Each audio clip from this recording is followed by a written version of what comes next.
Hello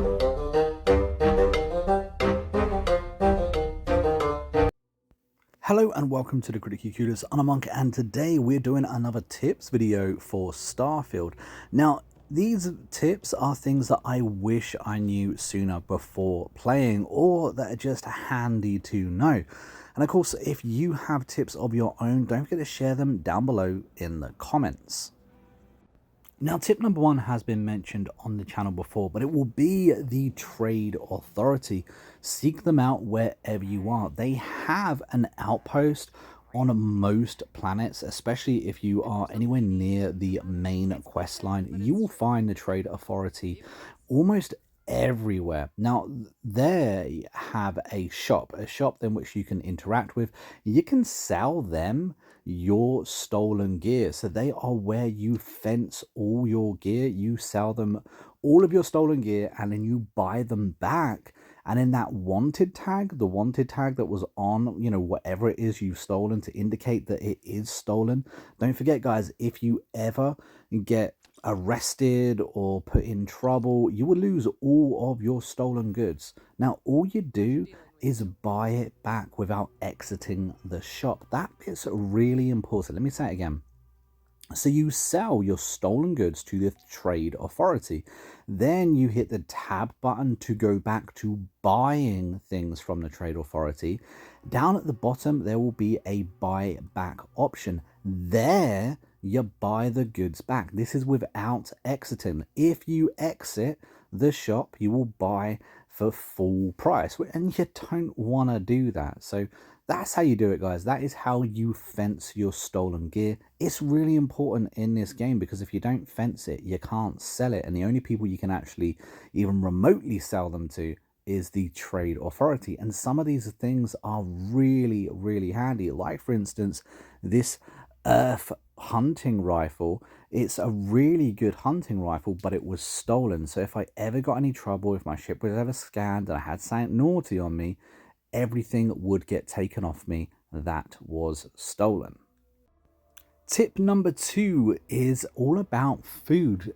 Now, throughout your time in Starfield, you are going to find an awful lot of food lying around. No matter what it is pretty much useless. Now, the majority of all the food is useless. Some of it can be sold for a decent amount of money. Very few items have decent perks or benefits.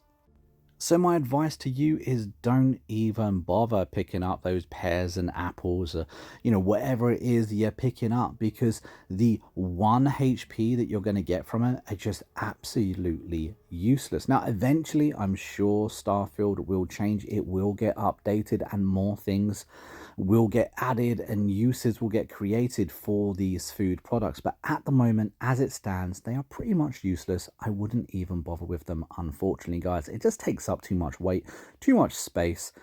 I wouldn't bother. Tip number three is a little bit of a caveat to tip number two, and that's to, instead of picking up all the food, pick up as many chems as you can. Chems are really useful throughout the game, and they are something that I would recommend to hoard.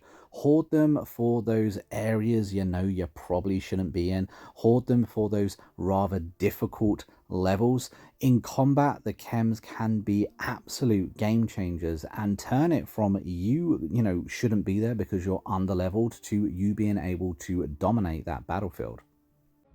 Tip number four is going to be all about your leveling. Now, you level extremely slowly in this game, and so when you do level, it can be really tempting just to, you know, take the odd perk here and there, but those levels are so slow. So my recommendation is to pick the abilities that are going to seriously help your game right now. There is a new game plus. You will be able to eventually have every single perk in the game, but I wouldn't rush through it.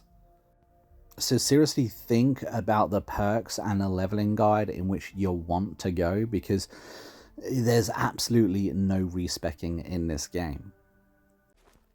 Tip number 5, following on from the last tip, piloting is a great perk to actually get. In order to grab piloting, and in order to level it up, it's going to take a lot of time and multiple levels are going to be put into it, but it's going to be worth your time, because once you do actually level up the piloting ability, you're going to be able to get those bigger, badder ships. The ships that you'll want to fly, the ships that you'll want to build can only be accessible once you've leveled up that perk.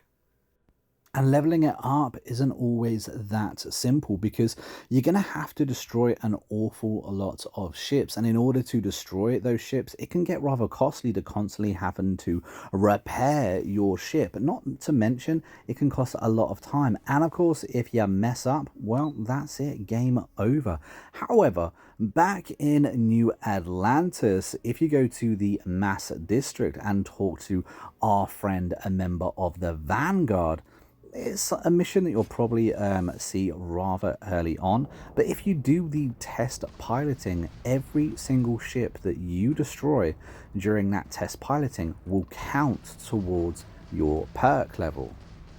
Now it's up to you how exactly you want to do this, whether you want to do it all in one lump go. In other words, you're going to need to save up those levels before putting in that perk, or of course to just come back every now and again when you've got another level, come back and destroy the number of ships you need in order to upgrade.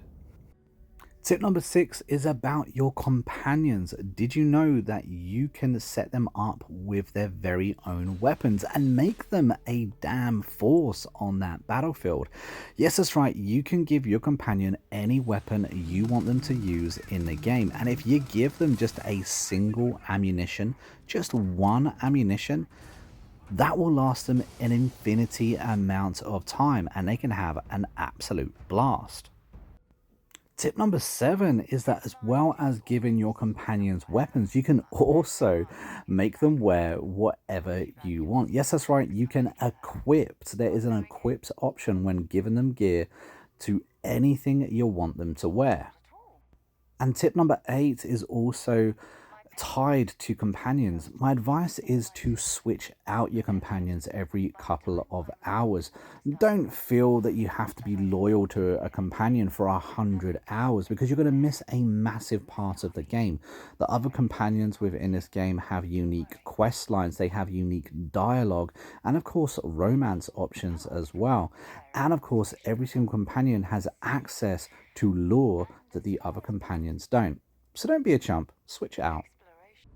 Tip number 9 is that although when you're encumbered or when you run out of stamina and you decide to keep sprinting, your health does decline. Well, the game kind of threatens the fact that you're gonna die because of this, but let me tell you this, you never die from sprinting, you never die from being over encumbered. So if you want to pick up every single book in the world and you don't want to get rid of them, then you can go ahead and do that. Your health will decline all the way down to about 5%, but it will never actually kill you for being over encumbered. Tip number 10 is a bit of a cheeky one. The game never really goes into how to do it or even if it is possible, but this game has a cover system. Again, this is a feature that the game never actually explains to you at all and can become very powerful and useful in battle, especially if you are in a battle with more powerful enemies. Sometimes they can hit like an absolute tank, and being able to shoot while in cover is an absolute godsend. Just get close enough to whatever it is you want to take cover behind, and if you're close enough to it, when you aim down the sights, you will naturally peer over or around the obstacle, giving you the ability to shoot while in cover. Bloody brilliant, if you ask me. I really don't know why the game doesn't explain it. But there we have it, guys. They are 10 more tips to help you have the best start in Starfield. Don't forget, if you have any of your own tips to add, don't forget to drop them down in the comments of this video, just to help the community grow and learn with you. We also have an active and growing Discord. The link for it is down in the description of this video. We have a ton of Starfield players in the Discord, so if you want to join, share your journey, or just chat about gaming in general, you know where to look. Come and say hi, but until next time, I've been the Monk, we've been in Critically Curious, and I'll see you in the next video real soon. Until then, take it easy and happy gaming.